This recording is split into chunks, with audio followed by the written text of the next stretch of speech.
Yeah. You want to like him, but you can't. Are you listening? What? Are you listening? Did you bring me on this show to insult me? Yeah. That's what I'm saying. That's what I'm trying to say. Yeah. Hey, y'all don't want it with us, man. You straight gangsters over here, Straight man. gangsters.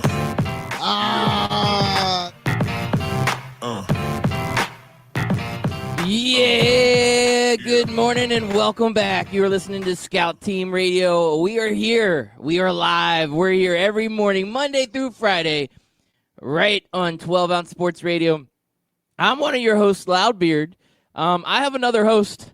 He is right now, though, battling some jungle cats off in the Sahara Desert, which is a weird place to be battling jungle cats. I don't even know where I came up with that.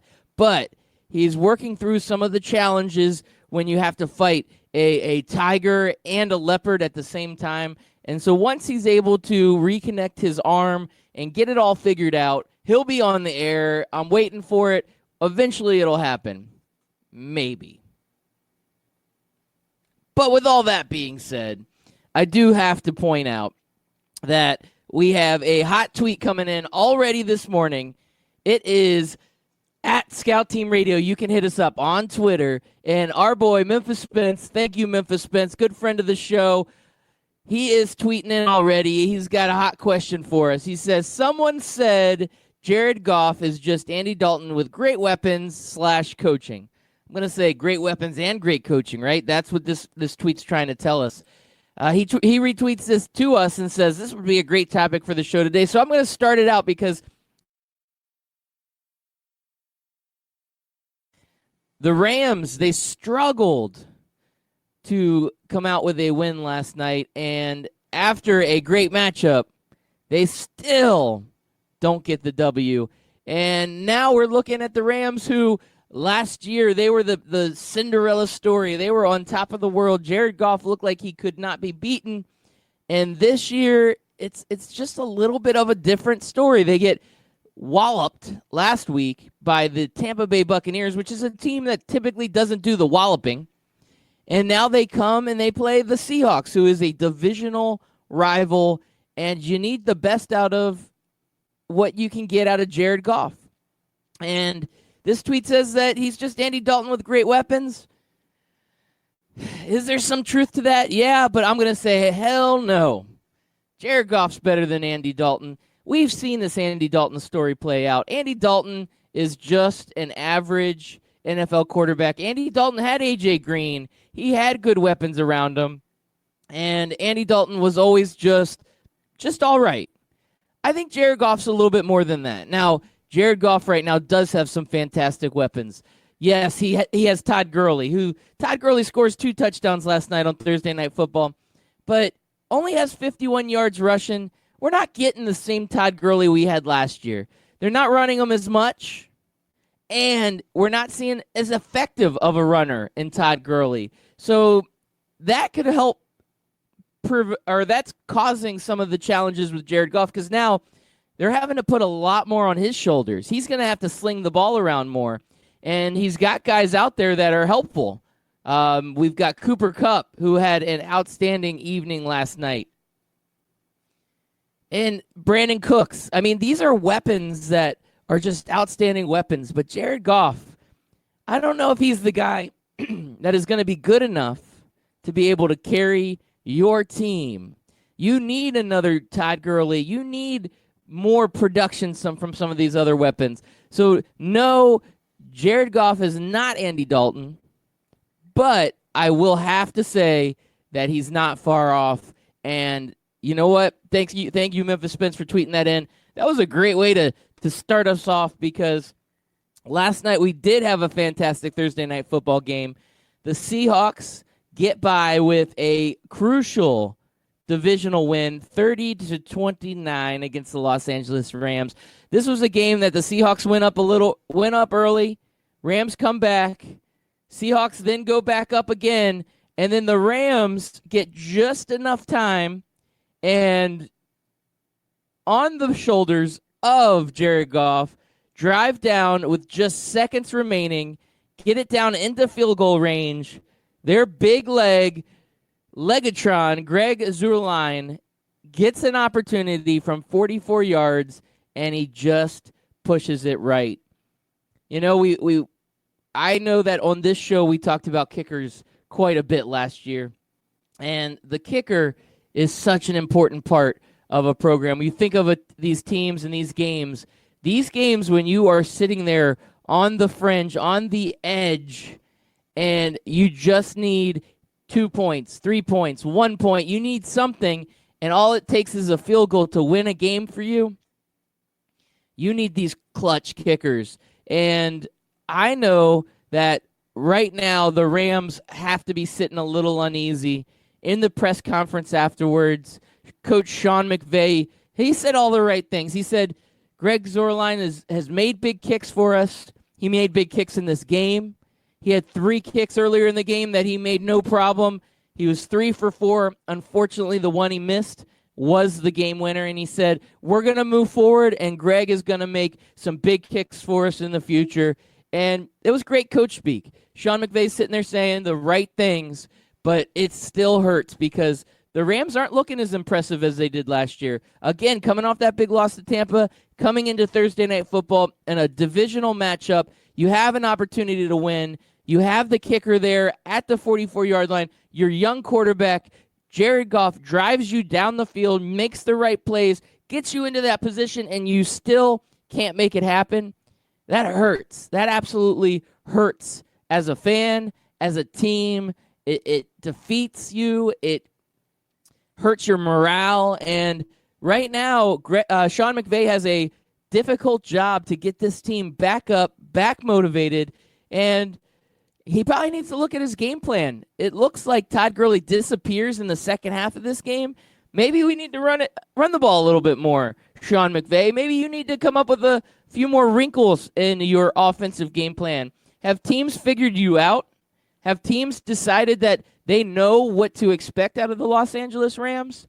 And the other aspect of this Rams team, which I haven't even talked about yet, is the defense. What has happened to this world-beating defense from a year ago to this season that they're the ones getting beaten down each and every week, letting up huge games? Russell Wilson, 4 touchdowns thrown on this defense. I don't know what the change is. I don't know what's happened, but this defense is just not the same defense that it was last year, and really it hasn't lost that many key pieces. A few pieces here and there. A guy like Ndamukong Suh, he goes over to the Tampa Bay Bucks. But you still have Aaron Donald in the middle. You still have Marcus Peters, who's a really good cornerback, but just not playing up to that same level like he did a year ago. So you've got a defense that's struggling and an offense that is going to have to carry the load. And Jared Goff, they're just putting too much pressure on him to do everything, and that is just not a recipe for success, and the Rams right now are struggling. Though I do want to give credit where credit is due, and that is the Seahawks team. Russell Wilson last night played one of the best games I've ever seen Russell Wilson play. This guy, he just continues to be a sensational quarterback in the NFL. He had that early success in his career, winning Super Bowls or going to 2 Super Bowls, winning a Super Bowl. Should have won a second one if they would have handed the ball off and he wouldn't have thrown that interception. But, you know, that's a different story altogether. But now, Russell Wilson, now that the Legion of Boom is gone, now that he doesn't have that same dynamic defense behind him, now that beast mode is gone, you find out that Russell Wilson can carry a team on his shoulders.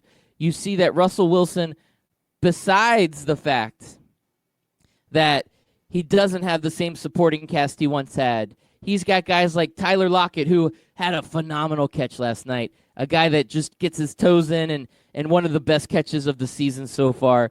You've got guys like Chris Carson. These aren't big household names like you once had in Seattle. Seattle was once all right, Russell Wilson's a good quarterback. He's going to run a little bit, but they're going to hand the ball off to beast mode.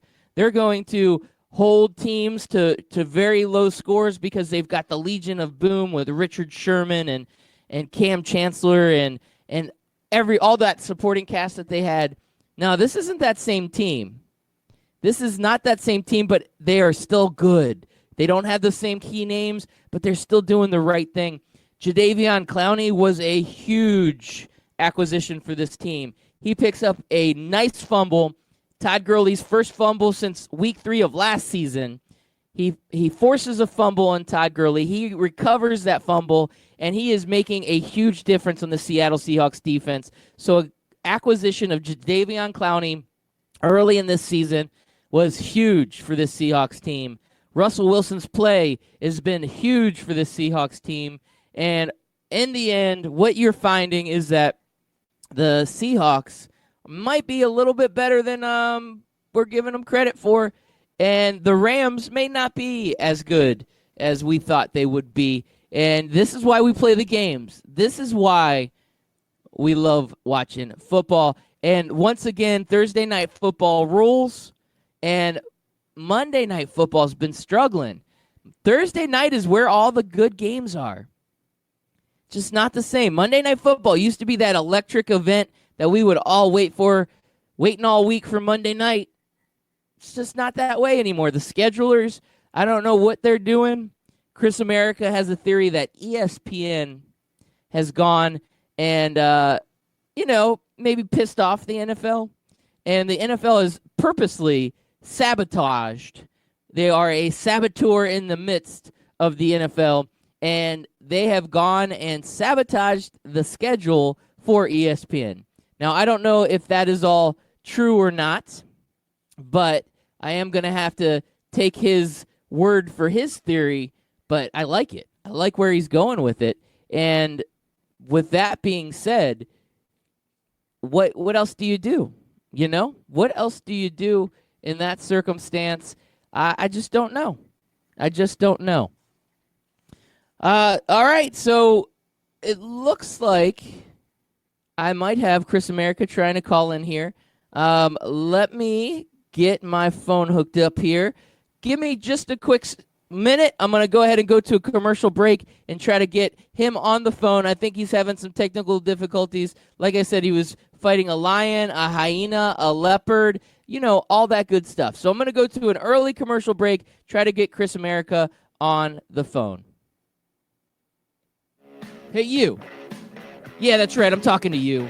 Are you looking for the best way to promote your podcast? It's easy. Just advertise your podcast to your ideal target audience. That's right, listeners of similar podcasts. Podbean has the best and most cost-effective options for you. Just go to the website sponsorship.podbean.com/STR. That's right, your friends here at Scout Team Radio are hooking you up. Go to sponsorship.podbean.com/STR and you will get the best deals to get your podcast rolling. Now sit back, relax, and enjoy Scout Team Radio. Hey, Kawhi, what are you laughing at, man? This isn't funny. Fantasy sports reimagined. FanDuel, that's what I'm talking about. It is more than just fantasy sports. It's the best way to watch the games, win real cash, and bring the action right to your living room. Just choose a contest, make your picks, watch, and win. And if you go to FanDuel.com/STR today, you can get a $5 deposit bonus. Once again, that's FanDuel.com/STR. Come on, man. This is not a laughing matter. If you've been listening to Scout Team Radio for a long time, you know that myself, Loudbeard, has placed a bet or two in his day. That's right, I've lost the beard bet, I lost the romper bet, but one place I don't like losing is when I bet money, and I can easily do that at MyBookie. That's right, you can go to mybookie.ag, use promo code 12OZSports, and get a 100% deposit bonus up to $1,000. Hey, guess what? That is a lot of money. Do it.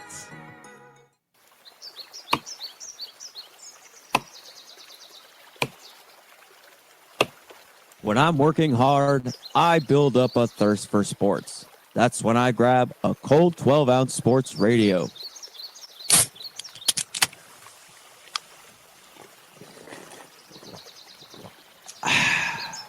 "12-ounce sports radio. Quench your sports thirst." Yeah, I'm feeling like my thirst has been quenched. it's definitely a good thing. Feeling pretty good about that. So let's see what we can get going on here. I'm going to try to get Chris America on the phone. Hopefully we get some positive mojo going from that. Oh, here we go. Dialing in. What's Live. going on, Chris America? Who's this? New phone. New phone, who's this? This is your boy, Chris America, coming to you live and frustrated because a cat knocked over a cup of water onto my laptop, and now everything's working except for the keypad thinks the shift button is down. And so when I try to put my passwords in, and all passwords are case sensitive, and like if I type a number, like if I hit the number 4, boom, $sign. $sign. And Big Money Yeah. Chris America, they call you. Yeah, big money America. Who's probably gonna have to spend big money to get this fixed. Oh, happy Friday. You Yeah, love, you man. love a good Great Friday, way to- don't you? 4-day weekend. Oh, look at you. Yeah, that's right. We're going to take Monday off as a show. We're going to call Monday a holiday. Yeah, going out of town, do some running and some camping. And this is not the way I wanted to start it out, worrying about whether or not I'm going to need to buy a new laptop or see if I can take this in somewhere to get it fixed. Either way, big money coming out of Chris America's pocket. Yep, you're a big baller though, so we don't have to worry about all that, do we? Do you does the whole rice thing work on laptops or just phones? No, rice I think should work on a laptop because rice draws the water in and pulls it away from your electronic device. So you need to buy a giant bag of rice and put your laptop in it. Like go to Sam's Club or Costco and buy just the 50-pound bag of rice. And then you just immerse your laptop in it for 6 to 8 months. And when you pull it out, there's a 10% chance it'll work. All right. What about Rice Krispies? I feel like that's a cheaper option. Yeah. The gooiness sometimes helps repair the laptop on its own. So, yeah, that's a good idea. Or the gooiness helps perpetuate the problem even further. Well, now you're using logic, and that is not okay. I don't like logic this early in the morning. Like the rap artist? Yeah. Sure. Isn't there a rap artist named Logic? Yeah. I mean, I'm pretty sure there is. Oh, okay. Yeah. So today is Friday. Every Friday, you and I, we do a fantasy draft. Yes. You came up with a pretty interesting idea, and at first I was like, siblings? Huh. But then I was researching, and I've got a hell of a list. And I'm actually pretty excited about this now. Well, it kind of made me think of it from last week's draft, and then I don't know what made me think of it this week. We brought some other siblings up earlier this week that I was like, I mean, there are a lot of famous siblings out there. That's true. The list is pretty lengthy, and I think you and I were going to have quite the matchup here on our fantasy draft. We usually hit that after the commercial break, though I did already do the commercial break, so we could probably roll into that whenever the heck we feel like it. And I did already talk about Thursday Night Football, a heck of a matchup last night between the Seahawks and the Rams, with the Seahawks coming out victoriously. But that's all I've talked about, Chris America. You did not miss much. I also let our listeners know that you were attacked by a wild cat. It was either a leopard, a lion, or a hyena. I don't even know if a hyena is a cat, but I'm counting it. Yeah, Florida Panther. Oh, okay. Not the hockey team, because then that wouldn't have hurt you at all, because they stink. I don't know. They were up 2-1 last I checked last night against the Tampa Bay Lightning. Yeah. Okay. Sounds like a plan. Not to fret. The Lightning won 5-2. Yeah. Well. The Lightning. Hey, let's talk that hockey. Lightning start the season off 1-0. So losing streak ended, right? We ended the season on a 4-game losing streak. Losing streak snapped. Yeah. Sometimes you bring out the broom, and sometimes you get swept. But now the Lightning are shaking it off, coming back 1-0. The Capitals are 1-0. The Lightning are 1-0. This is going to be a great hockey season. I'm looking forward to it. Yeah, but you're probably not going to watch much hockey still. You can call me out if you want. not going to change the fact that I probably won't watch much hockey anyway. Where does the term "call a spade" come from? Was there like a time where people weren't calling spades spades? I feel And like are we talking about the gardening tool, the shape on a playing card, or are we talking David Spade? well, I think this term's been around well before David Spade, but David Spade's a good option on that one. I'm thinking it was in a poker game. You have a couple clowns sitting around a poker table, and one of them's trying to be funny, and he tried to call a spade a club. And you know what? Sometimes you just gotta call a spade a spade. I don't know what you just said. What'd you say? I said maybe he was like royal flush as he threw down his cards, and there was like one club within there. Yeah. I hate clowns that try to be funny that aren't. Like me? Okay, you said that, not me. Like Antonio Brown? Antonio Brown, he is the worst. I don't have a whole lot of stuff going on here, but baseball happened last night. And because it's the playoffs, I got to emphasize it a little bit more than we normally would. You want to talk baseball? Can I back up a second? Who do you think angers people more when they see him? Antonio Brown or O.J. Simpson? I'm gonna say O.J. Simpson. I think O.J. is gonna always be at the on the Mount Rushmore of pissing people off because he's always gonna have a bad reputation. I really don't know why. I mean, maybe he had some legal problems earlier in his life, maybe in the mid-'90s, something about driving a Bronco around. But Antonio Brown is probably a close second. Got to be a close second. You don't think he's kind of, overturned people's feelings with his old man grandpa stories on Twitter routine? No. He's still always going to be OJ. I don't know. Maybe you're right because I'm kind of like, it's he seems like a real person. He's normal. Where Antonio Brown is just total clown. Yeah. It's awful. I have a quick question for you, and I answered it earlier. Let me see if you can answer it. Do you feel like, and this was tweeted in by Memphis Spence earlier, he actually retweeted it to us on at Scout Team Radio on Twitter. He said, do you think that Jared Goff is just Andy Dalton with better weapons and better coaching? I would say maybe yes towards Andy Dalton's beginning of his career, but I don't think so now. I think the ship has sailed on Andy Dalton. And I'm not trying to blame this season on Andy Dalton. And I don't know how many times I can say Andy Dalton before I'm finishing my point, but Andy Dalton is he's just a mediocre quarterback where I feel like even when I was watching Jared Goff play, the guy has some zip on the ball. He's good at, finding the open man. He's honestly he's decent on the run, although I thought this watching the game yesterday. You and I, mostly me, fell deeply, madly in love with Patrick Mahomes last year and the way he plays and how fun he is to watch. And just watching last night's game, I forgot how much fun it is to watch Russell Wilson and how he was basically the original Patrick Mahomes. Now, his arm strength probably isn't there with Patrick Mahomes, but all the other stuff is there. And I think we kind of forgot about Seattle because they stopped being Super Bowl contenders. And then Fox just stopped playing Seattle football games as much. And so we kind of forget about him over here on the East Coast, don't we? Yeah, we do. And he's one of those quarterbacks. When you talk about the top quarterbacks in the NFL, you always mention Drew Brees and Tom Brady.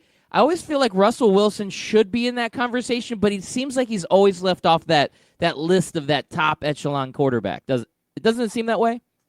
Yeah. And then when it comes to you picking your first quarterback in a fantasy league, I mean, maybe because I'm not a fantasy head. So I will say this. I'm sure people who eat, breathe, and sleep fantasy football probably look for Russell Wilson because they know, because it's their jobs to know these things. But the common man like you and I, who don't listen to every single fantasy sports show that's ever come out and read every magazine and go on every paid website to get all our information, he's probably not on our brains when we go to look for quarterbacks in the draft. We do what you just mentioned. We look for Drew Brees. We look for Patrick Mahomes. We're not looking for Russell Wilson. Yeah, it's a true story. Russell Wilson's that quarterback that you go to look for your second quarterback, and you say, oh, man, I guess I could take Russell Wilson. Or if you're in like one of those crazy 14, 16 team leagues, then you're like, all right, I guess I'm stuck with Russell Wilson now that I'm finally getting to my quarterbacks. But it shouldn't be that way. Yeah, I absolutely agree with you. And yeah, I think about it, and I mean, we were Patrick Mahomes crazy. Aaron Rodgers always gets a lot of credit. Tom Brady, who deserves the credit. Drew Brees. But I don't honestly, when you're looking at it, Russell Wilson's career and Aaron Rodgers' career, they're pretty similar when you look at it, how successful they've been and what they've done. And I don't know, I'd have to look at it a little bit more in detail, but maybe we give Aaron Rodgers too much credit, Russell Wilson not enough. Russell Wilson might be a better quarterback than Aaron Rodgers. You know what? I'm just going to say it. Russell Wilson is a better quarterback than Aaron Rodgers. I said it. I mean, when you put in his running and his throwing ability, the dude was 8 for 12 throwing on the run last night, and I think he was 6 for 6 on 10-plus yards passing beyond the line of scrimmage. He was magical. It was definitely a thing of beauty, and like I said, he's better than Aaron Rodgers, and put that on my list of fantasy draft things. Put that in your pipe and smoke it. There you go. Well, Chris America, last night was some divisional matchups. We're getting into the actual series in Major League Baseball, getting some playoff action in. This story is nothing to talk about. Nationals get stomped 6-0 by the Dodgers. Yada, yada, yada. Moving on to something more important. Tough loss last night for the Braves.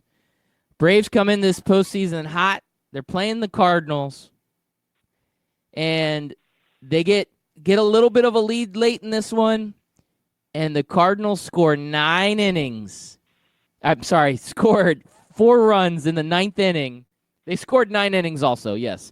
They scored 4 runs in the 9th inning to hold off the Braves and get a big win. And what ended up being a very exciting Major League Baseball game. Our good friend of the show, Scott Kaiser, is a big Braves fan. He might need to be talked off the ledge this morning. That was a tough loss for those Braves. Luckily, it wasn't a one-game wild card play-in game, or it wasn't a March Madness game. This is a 7-game series, Loudbeard, and in these 7-game series, especially in baseball, I feel like it's a marathon, not a sprint. You don't want to lose game 1, but it's not detrimental to your series. I think right now Scott Kaiser's feeling okay. He's like, all right, we got a feel for them. They got a feel for us. Now let's get ready for round 2. There we go. Keep your head high, right? Chin up. Keep positive. Yeah, 2-0, you start to worry. 3-0, you might as well just panic. The Red Sox are like the only team that's ever, Oh, I remember that story. Was that 2004? Yeah, I think so. Oh. Mm-hmm. How I really remember it is that Jimmy Fallon movie about that. Fever Pitch. You ever see that one? That was a crazy movie. One time. Yep, me too. One time. It wasn't worth a second watch. It wasn't a rewatchable movie, but, it's a good one-timer. You're like, you know what? I'm okay seeing this, but never again. Yeah. But for some reason, when I think of the Red Sox coming back, that movie always pops up in my head. Yeah. It's almost like you go on that date and you're like, how was that date? Yeah, it was okay. It was good. It wasn't bad. Oh, cool. So you're going to go on and say, no need for a second date. We just didn't click. But it was good. It was good. We had fun. Yeah, I like it. Tonight, we've got a lot of action. I think we got 4 games going on, and it's spread out all throughout the day. The first game kicking off tonight's action is going to be the Rays versus the Astros at 2:05 Eastern Time. A nice early start to this game. But I'm excited to see the Rays come out and hopefully put up a fight against this mega Astros team. So I'm looking forward to this one. This Rays team can prove to be a scrappy team. They talked about a lot during that wild card game, how it's kind of a bag of misfits. It's a bunch of players that teams kind of gave up on. And so, what our Rays do, they love to trade away great players and get prospects and other players and draft picks. And that's what this team is made of. Yeah, and they've got the right pieces together. I don't know if it's the scouting department or what it is, but the Rays always seem like they get a good team together. It doesn't matter that they have, starting out the season, they had the lowest payroll. I think that's changed with trades and stuff. The payroll's a little bit higher, but this is one of those teams that always is able to pull it together.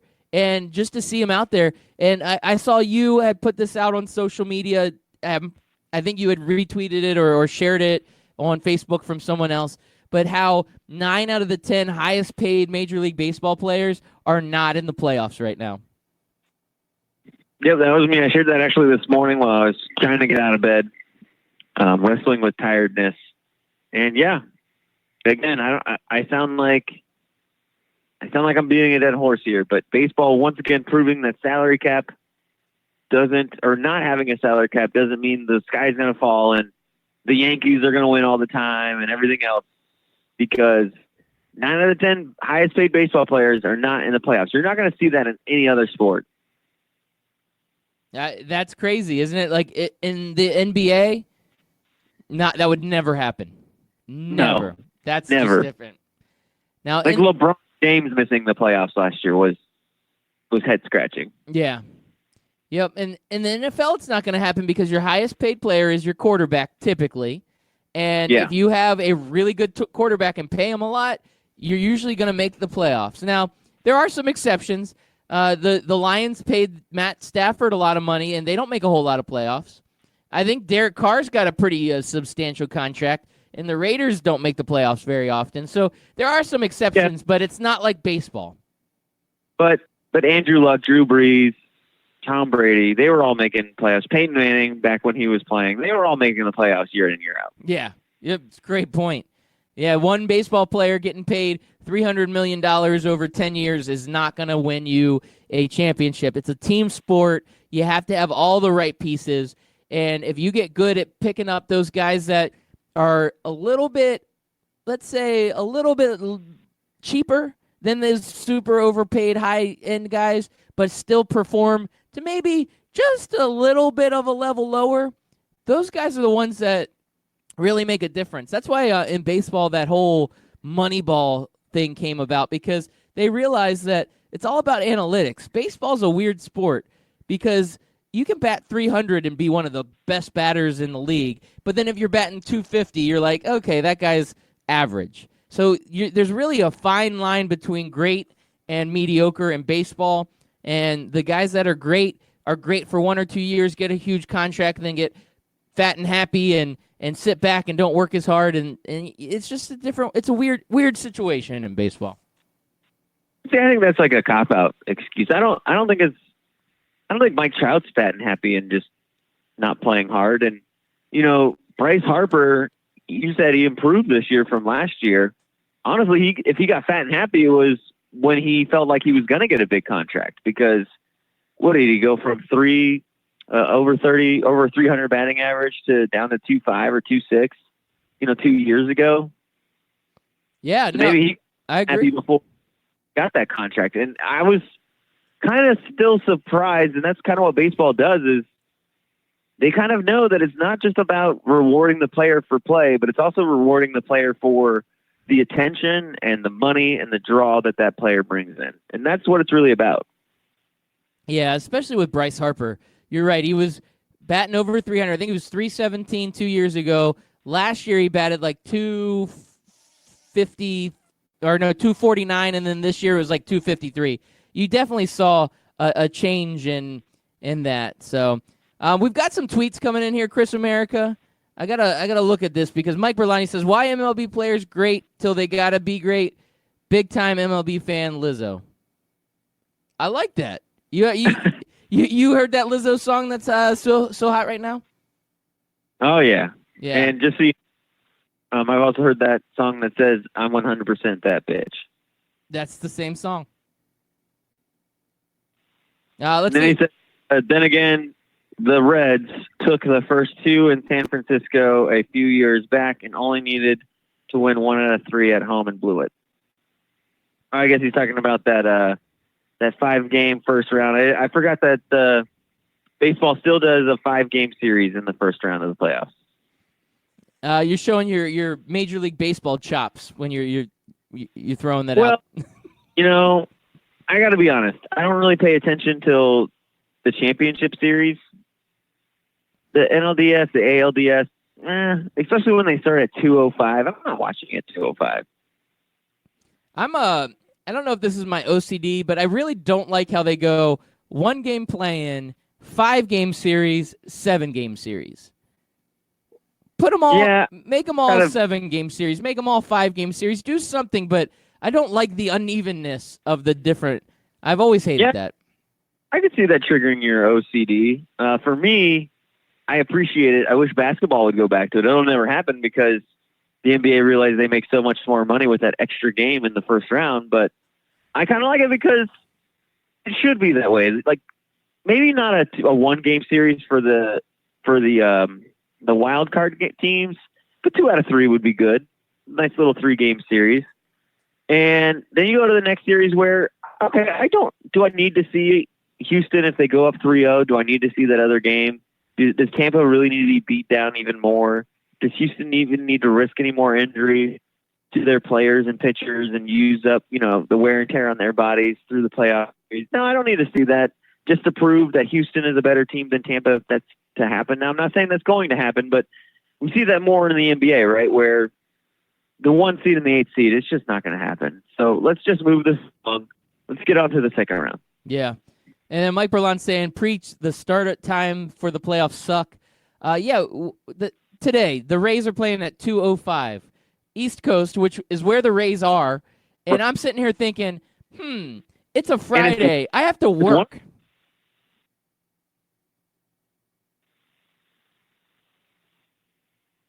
Hello? Yeah, I'm listening to you. What'd you guys say? No, I just said it's 105 in Houston. Yeah, it's even worse. It's worse in Houston. Yeah, makes no sense. Forget all that mess. I wanted to do a 5 o'clock game start and then an 8 o'clock game start. I get that they want to get both games in, without keeping fans up too late. I do appreciate that, but I feel like we're going a little too extreme on the other end. Yeah, and I've found this in the past when the Rays made the playoffs because they probably have the smallest draw out of any of the other teams in the playoffs. They always get stuck with the worst times. Every time the Rays are in the playoffs, they get the good old 2 p.m. one where it's like prime time goes to the Yankees and goes to the Red Sox when the Red Sox were in it. Dodgers. Those are the teams that they get the prime time. Anybody that plays the Rays, even the Astros and the Rays, we're going to get the crappy times no matter what. Chris America, I'm looking down at the clock and I'm thinking it might be draft time. Is it that time? It's game time. It's time. It's beta time. All right, well, you have the number 1 overall pick, I believe. Oh, wow, that's a lot of pressure. All right, well, I'm just going to jump off the bat here. I'm going to go the most famous siblings that I've ever watched on television and probably my favorite siblings of all time. That's right, Randy and Dennis Quaid. Randy Quaid, Space Force. Wow. You're opening with that? Space Force. I am. All right. Well, if you're going to go with the Quaid brothers, I think I'm going to go with the Hemsworths. I'm going with Chris Hemsworth, Luke Hemsworth, and Liam Hemsworth. All right. If ever you want some man candy, Loudbeard, get yourself some Hemsworths. Actually, that does sound like a candy name, doesn't it? Hemsworth? Hemsworth Originals. All right. Well, I'm glad you did that because I feel like you've already lost it right there. You're going soft on me. All right. So my next one. These guys don't have the same last name, but they're brothers. That's right. This guy's winning, and the other one is the Mighty Ducks guy, Emilio Estevez and Charlie Sheen. They are my next pair of famous siblings. Yeah, that one's good. That one is really good. Loudbeard. Space Force. Gotta love me some Space Force. I'm trying to go through here. You know what? I'm gonna get historical on you, Loudbeard. I'm gonna get super historical on you here, and I'm gonna go with the Kennedys. Yep, going all the way back to the 50s, 60s, and 70s, and I gotta go with the Kennedy brothers, John, Robert, and Ted. Presidential on you, Loudbeard. Wow, you went pretty big time on that. I'm gonna go with a bigger, a more famous set of brothers. Still going with the man candy, by the way. Yeah, look at you. You obviously have an agenda with your list. You're like, let me Google hottest brothers on the planet, and okay, here, this is my new list. Good job, Chris America. Well, I'm going one up on you. I'm going a more famous brother. This one's a trio also. We're going brother trio against brother trio. And I don't know if you're ready for this, but Isaac, Taylor, and Zach Hansen. The Hansen brothers, top on the Rushmore of siblings. The one chick in that band was hot. Still is. All right, Loudbeard, we're getting a little sexist here, don't you think? Going all male, eccentric. Like, we always do this, Loudbeard, and I say nay. We need to get some sisters in here, maybe some tennis sisters. I'm going Venus and Serena Williams, the queen and princess of tennis. And you know what? I'll say it, of women's sports. Okay. All right. I like where you went with that one. You know what? I'm going to go some sisters on you.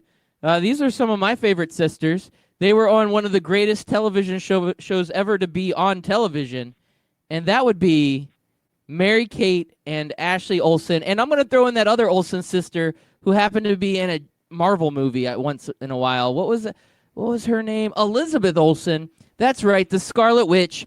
Boom. Nailed it. Killed it. Yeah, which like absolutely nobody knew she was an Olsen sister. Until I just uncovered it. This was research done by my part. See? There we go. Who the hell is Elizabeth Olsen? Because I saw them on there, and I shied away from it because I was like, the Olsen twins aren't big anymore. Well, Loudbeard, you said the Olsen twins made TV history, right? They were big in TV. I did say that, yep. Well, I'm going to go with, dare I say it, I'm going to go with a pair of siblings or a trio of siblings that's even bigger than the Olsen twins in TV, not only in ratings, not only in history made on TV, but also booty sizes. I'm going with Kim and Kourtney Kardashian. The Kardashians, really? You just went Kardashians? Oh, I went Kardashian on you. Really? That's what you just did? Okay. Now I'm going to have to regroup and rethink my whole list now. You need to rethink your whole list.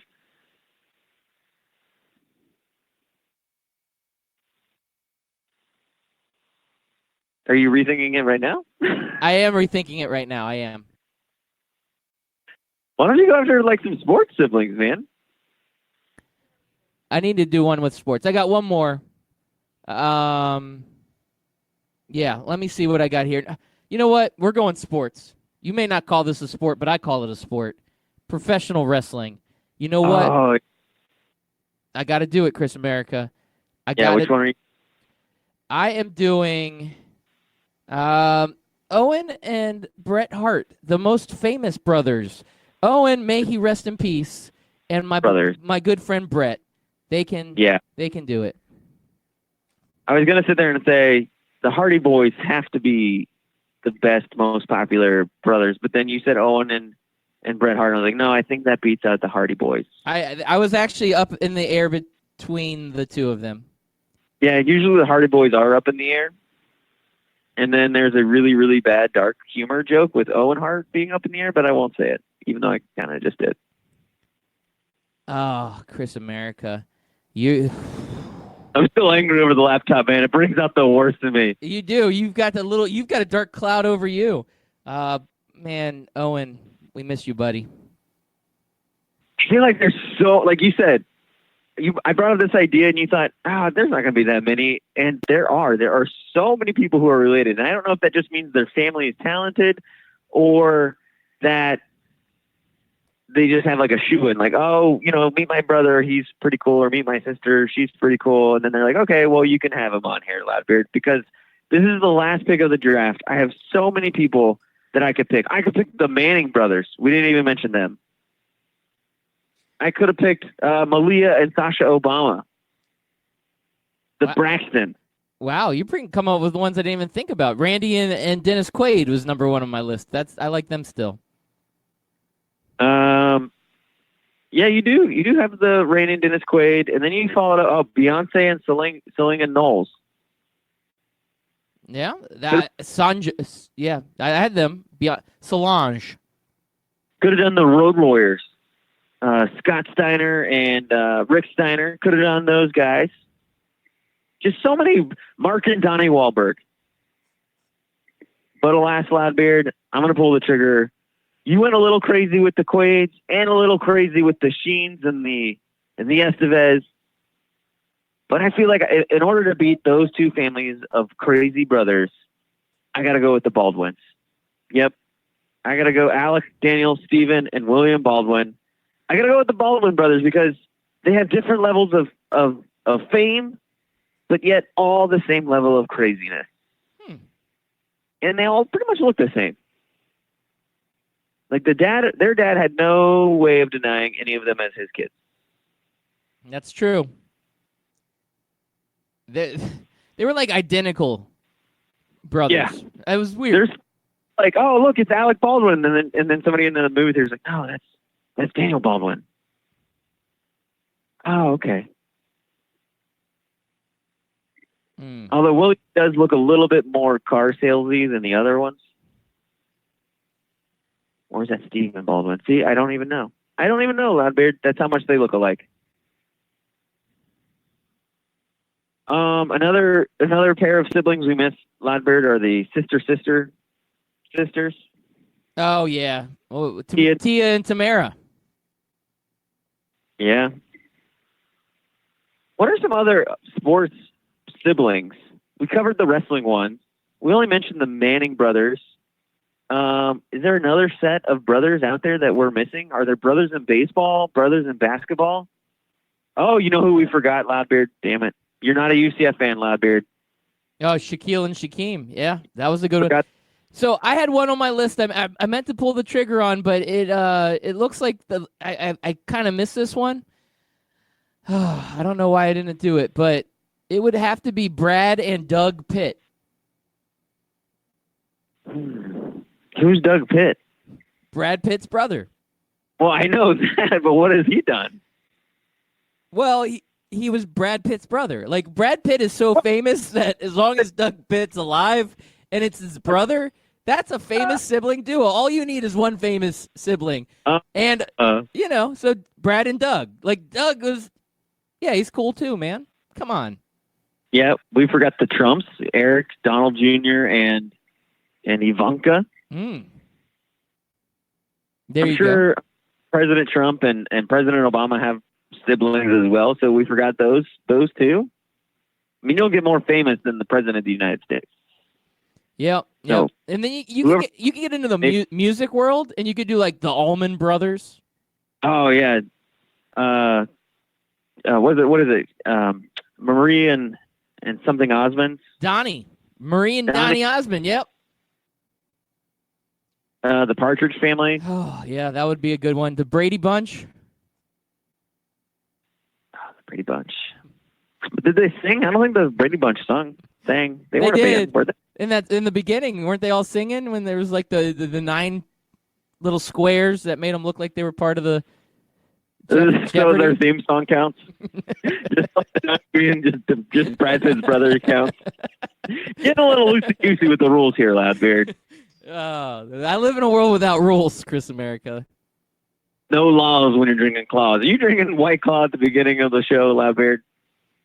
No, but I was at a restaurant last night, and they had White Claw on the menu as a option for drinking. And next to it, you know how like when you go to restaurants and it's got like a little weird symbol, and you're like, what does that mean? And it's like recommended by the staff or something like that. So they had like the beer list, and it had like all the draft beers and probably like 20 or 30 different draft beers. And then it had like the White Claws listed. And it had the White Claw was listed with ciders and a couple other things.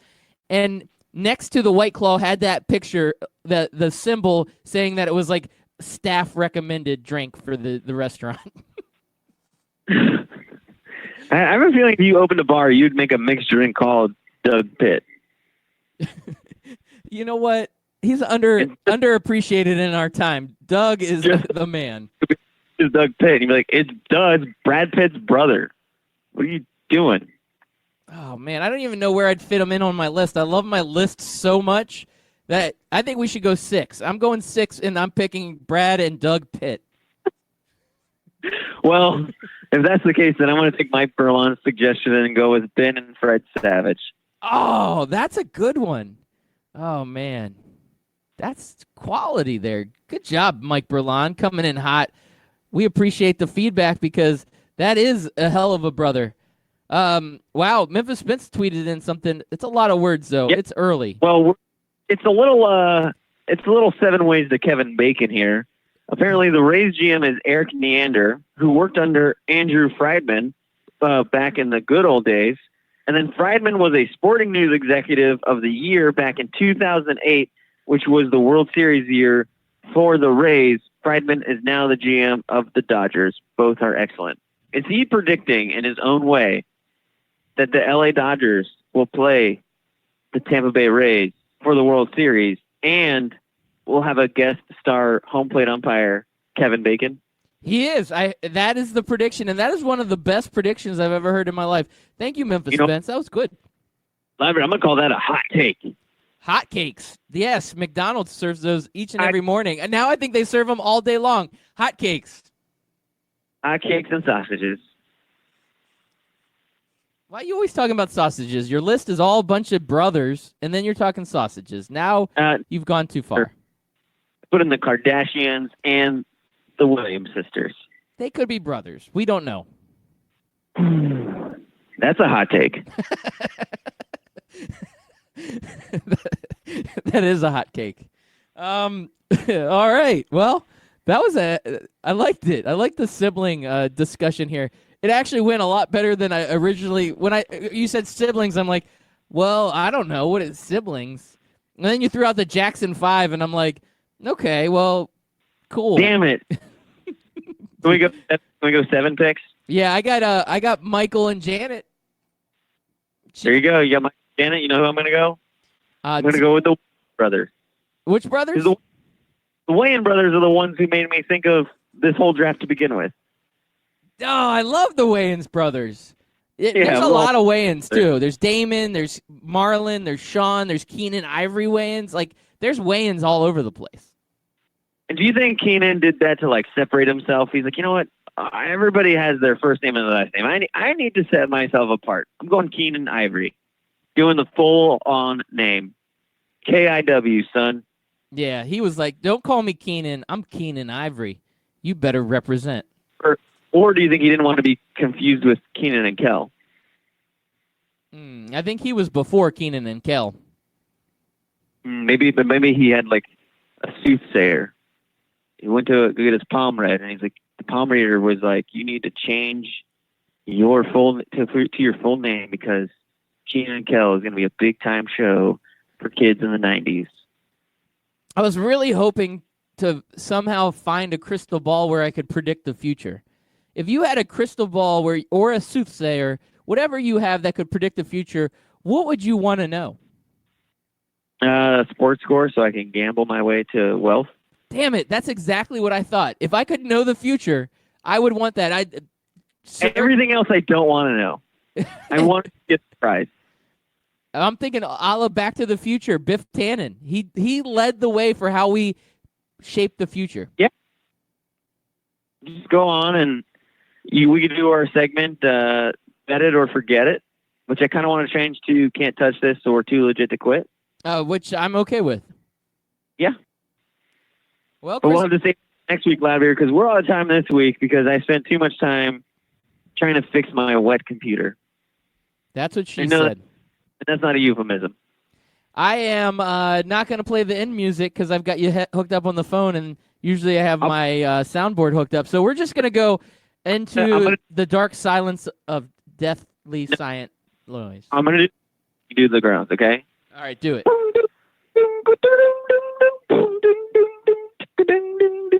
Yeah, keep going. All right, a little bit longer. It's not how it goes, but it's something like that. I usually exit by now. Peace.